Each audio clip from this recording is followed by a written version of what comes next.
कई सारी चीज़ें हैं जिसे साइंटिस्ट आज भी नहीं ढूंढ पाए हैं। अल्जाइमर एक ऐसी बीमारी है जिसकी पता आज तक कोई साइंटिस्ट कर नहीं पाए। इस बीमारी में इंसान सारी चीजें धीरे धीरे भूलने लगते हैं और कुछ समय के बाद ब्रेन काम करना भी बंद कर देता है। कहा जाता है कि कई सारी प्रोटीन एक जगह इकट्ठा होकर एमोलोम बनाती है जिसकी वजह से ये बीमारी, लेकिन जो ड्रग अल्जाइमर को ठीक करने में काम आता है इस बीमारी को ठीक नहीं कर सकता। इसी वजह से ये बीमारी अभी तक मिस्ट्री बनी हुई है। इसका इलाज आज तक किसी को नहीं पता। दूसरा है स्लाइम मोड। दिखने में सिंपल ऑर्गेनिज्म, लेकिन इसी के साथ ये काफी कॉम्प्लेक्स भी होता है। इन्हें सिंगल सेम ऑर्गेनिज्म भी कहा जाता है और अलग अलग स्लाइम मोड मिलकर एक दूसरे के साथ बॉन्ड बना लेते हैं। और कहा जाता है इस बीमारी के बारे में कि ये कठिन से कठिन पजल को भी सॉल्व कर सकता है और ये खुद की सोच रखने में भी क्षमता रखता है। हम स्लाइम मोड के बारे में तब सोच भी नहीं पाते हैं कि इसके पास एक ब्रेन भी नहीं है, फिर भी इतना अनोखा काम कैसे कर लेता है। और ये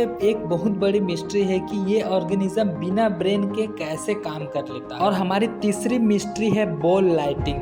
कुछ सालों से ये बॉल लाइटिंग देखा गया है। हमारे कुछ साइंटिस्टों ने ऐसा भी कहा है कि जब बिजली मिट्टी पर गिरती है तब सिलिका और ऑक्सीजन मिलकर एक बॉल का निर्माण करती है, उसी से ये पैदा होता है करके एक मिस्ट्री है। फिलहाल हमारे पास ऐसी कोई भी जानकारी नहीं है, इसीलिए ये अभी तक मिस्ट्री ही बना हुआ है।